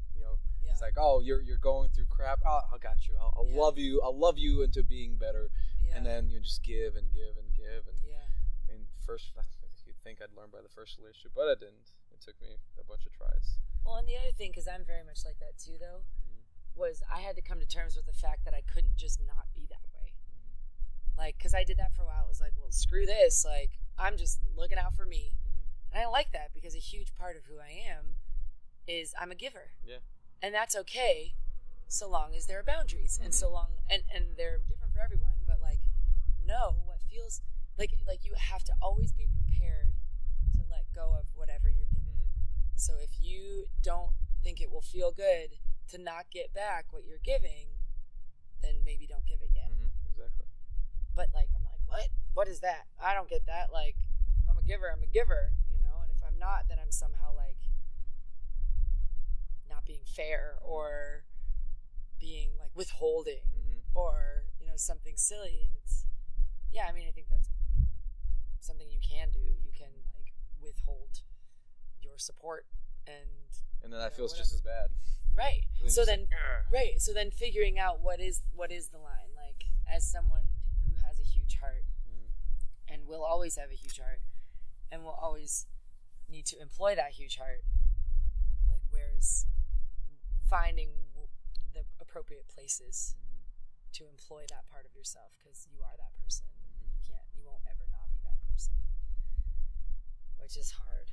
And the sucky thing about it too is it usually like takes some tries, and especially if you're talking romantic relationships or even any relationships, friendships, then it's like somebody else is involved in learning too, and it's just kind of the nature of humans. But I also like have wished on so many occasions like I could learn certain lessons without other people being involved, so that it would only be me like experiencing whatever negative effects, but can't do that. That's a lonely place. So it's a lot of meditation. Yeah. And but you're still, playing off of whatever lessons you already encountered, and you could just go deeper and deeper. So yeah. I mean, I count a lot of just where I am through, because there was about 2 years where I strictly like 2-3 hours a day, like hour in the morning, hour in the day, hour at night, I'd meditate and I'd go deeper and deeper, and then at times I'd for about 6 months straight, I remember I would, at night I'd lay down, and then I'd just kind of sit up with tears on my face because I'm going through all this trauma that I've gone through. And the next day I'd go and like act upon it, just kind of clear out my karma, you could say. Right. It's like whether it's like my family, if I said something or done something, or like for friends, and just finally start being myself and just say, man, there's a week where I started to it just started to click, and then my third relationship kind of fell into my lap, and she was just perfect for me at that time. Sure. But I was like a week into being that brand new person. I could still see the other side of me, where I'm just like smoker, drinker, cusser, fighter. And then I'm this like meditation, and like I'm cool with crying in public. And I'm just like, I'm this person. And then her and I just go along perfectly. No control on any side. It's like, you be you, or you be you. You want the world, take the world. You want to fly, go fly. Like, I'll be here if you want me in your life. And then I was telling her this. She's like, I don't get this. She's like, this doesn't make any sense. So we went out with some of my friends, and then I was like, ask them. You're like, yeah, dude, he was like smoking cigarettes like 3 days ago, and now he's like this like Buddha thing. And then they started going through like some of the things like I told them with my last girlfriend, just like as if I wasn't like proud of my friends, because the girl I was dating was like older, and I was like, oh, she wouldn't like you guys, kind of thing. And then they made it apparent to me, and then just in the middle of a restaurant, I just started crying. I was like, holy shit, these are my friends of over 10 years, and I made them feel belittled or just not even wanted, because I was dating some woman that I barely knew, and she had a boyfriend anyway. I love dating girls that have relationships. It's like my thing, apparently. So so first one was married, had a boyfriend, and then I was like, married, had a boyfriend, married, and you. Married, had a boyfriend, and then me, and I was like, I got you, I'll save you from all of that. The second one was dating a guy for 4 years, and then just kind of like, and then I came in. We had so the way I met her was we went to a bar on my buddy's birthday, and then I picked her up for a threesome, and that happened. And then I was like, she's dating material. I was like, you go that way, I'll take her for myself. And then she, like 3 months later, she went back to her boyfriend. I was like, okay, makes sense. And then apparently by that time I learned my lesson, and the third one was very freeing relationship. But the thing that happened was it was still like on the verge, because when I met her, I just completely spaced her. Just didn't hear that part, but she just ran away from like the altar of getting married to somebody. Oh no! Like a month fresh, and then I didn't hear that, but everything was great for about 6 months, and then she had to go do her own thing. I love her to death right now. Like she's still she's a very close friend. She found like the love of her life. She has a kid already. Yeah. I haven't been dating for over 4 or 5 years now. Oh, okay. I'm like, whoa, that was quick, but no, that's not that quick. And then the last one, I don't know if I'm still hung up on that one. Because I broke up with her because of, like, never done that before in my life. Yeah. You've always been broken up with? Oh, yeah. And then I was like, But, this time she, like, came around, and she seemed perfect, and just kind of, everything kind of matched up well. But I felt like, this was 2 years ago or 3 years ago. It was a summer. I was, like, manic. Because I was meditating a lot, and like I'm start hovering, just like I feel like a golden giant on this plane, and I feel like I'm manifesting things. I'm like, yes, angels are coming to me. I was like, I see you in the eyes there, and they're like helping me move forward. And she comes along. I was like, I did this, and it was awesome. And then I felt like there came a point where I felt like either I was too much, or she was just on a different plane, and I was like, I can't baby you. Like, I saw my flashbacks of the rest of relationships where I just decided to take somebody on and just kind of give everything and got drained. And I, for some reason, saw that, and I was like, I can't do that. And then just kind of let go of that. End up flying to London and just like pursuing another woman who I just kind of met online. No kidding. Like, just something clicked so beautifully. I'm gonna do this. And 3 weeks of knowing her, I was like, I'm gonna go marry her. She had like a 6-year-old kid. I was like, I'm gonna be a father for that child. Fly over to London. She turned out to be just like a really cool friend. Yeah. You know, like within the first like 20 minutes, we're like, oh, okay, we see this. Okay, cool. I'm glad I came to clear this up. Right. We're both really just entranced in this like really long distance romance. Yeah. And then that led to just exploring of the UK and then through like Europe, and then I ended up in Russia, and that was just like, I was high, like really high. Came back, I experienced God on that trip. Yeah. Right? Just what I think is God. Just kind of got moved around. Yeah. You know, placed. Yeah. And then came back and was like, okay, as fun as that was, and I get why traveling is addictive now, because you're in a different world. So I can only assume like some of your stories about that. But then I came back and was like, okay, I need to be grounded. And like, it's balance. I've been trying to find balance for the longest time. I think I finally got to a place where I'm like here, more or less there. Yeah. But at that point, I was like, oh God, no. I need to come down, and then just kind of. I feel like I'm hovering, just yay big above the ground, which is where I want to be. Just. Yeah. Hummingbird or something. Like, you don't want to be all the way up. You want to be off the ground, but not all the way up. Yeah. I want to be able to just like touch the ground if I needed to. Yep, still there. Yeah. Still there. Yeah. And I think like music is that, teaching is that for me, because then I have somewhat of a routine. Yeah. And then music allows me to fly and come back. It's just God, I love music so much. Yeah. It's such a magical experience. Never thought I'd be in music ever. Yeah. Really? Ever. I think the reason why I am here is because it was one of my biggest fears. I think maybe learned or passed down, or I don't know. But I remember just having a guitar in my room and thought it was just the biggest like sin to play it in front of people, because I suck, right? Yeah. It's so hard on yourself. It's like, I shouldn't even touch that when people are around, let alone sing or anything. Right. And I don't know, somehow it just all clicked, and I was like, if I fear it, I have to do it. I just do. Yeah. Yeah. Or it doesn't matter what anybody else thinks, and I just get to do the thing that makes me feel good. Oh gosh. First time I played was just so bad. Oh, that's God, so bad. I totally relate to that. Oh, you're like, woof. Erin, right? What? I apologize to the crowd. All the things, right? They're like, never apologize. Oh. It's your art. Oh, God. You're like, I totally apologize. Like, sorry for this, guys. You're like, no, you're good. I was like, no, don't lie to me, please.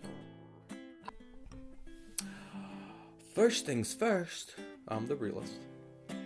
Okay, Kesha's coming back for some reason in my mind, but that's what happens. I'm glad you stuck around. I hope there wasn't too many distractions that pulled you out of the conversation. If anything, I hope it was more real to you, as if you were sitting outside and you felt the wind brush against your cheek, and you felt the warmth of Erin's voice just kind of surround you and engulf you in a hug. And myself sitting there and just giving you high fives. I don't know why I'm giving you high fives. I'm just that kind of guy. But I hope it brought you closer to the conversation, and perhaps take out what you need to take out in order to grow yourself, or just to be entertained. So I'm thankful to that moment and that day, and that I got to share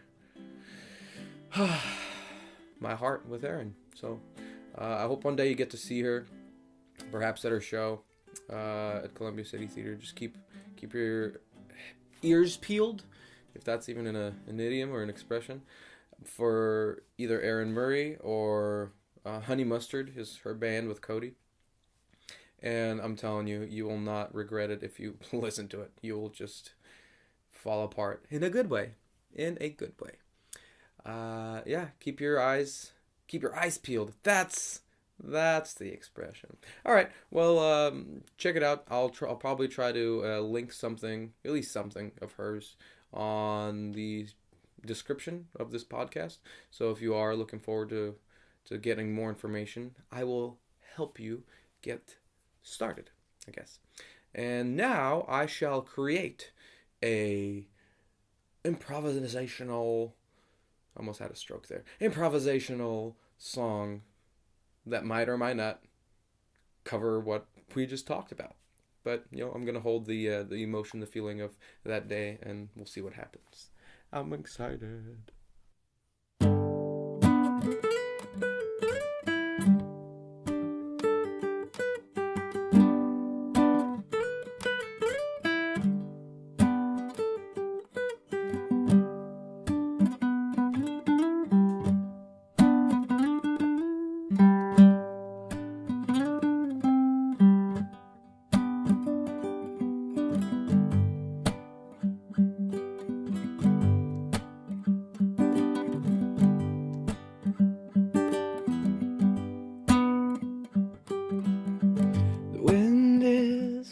Through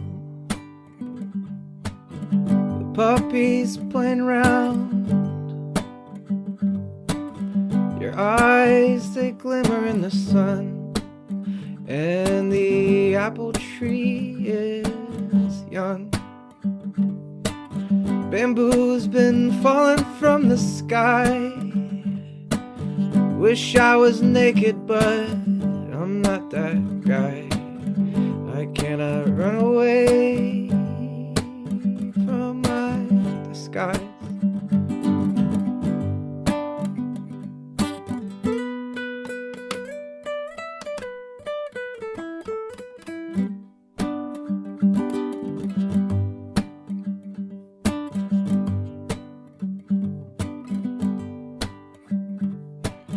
You chose to finally decide to let your heart gleam wild, and now you shine so bright all night, and oh so happy to be by your side. Oh,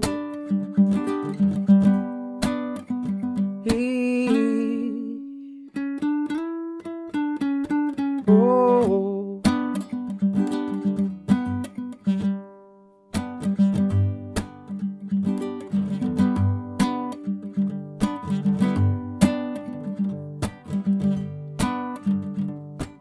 We've seen our share of pain before.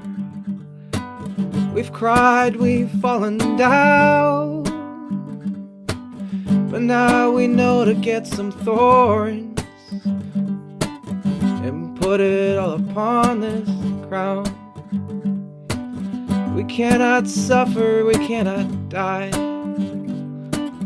All we can do is thrive. Beneath the sun, beneath the clouds, underneath this bright blue sky.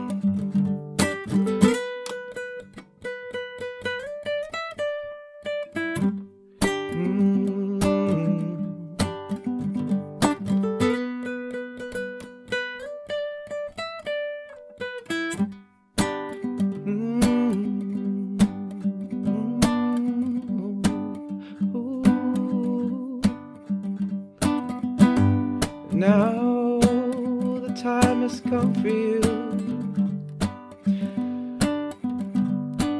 to spread your wings and fly. I see you underneath the big old eye, on top the stage. Just bear it all and be your all. Just fly without any comprehension of why we do this to ourselves.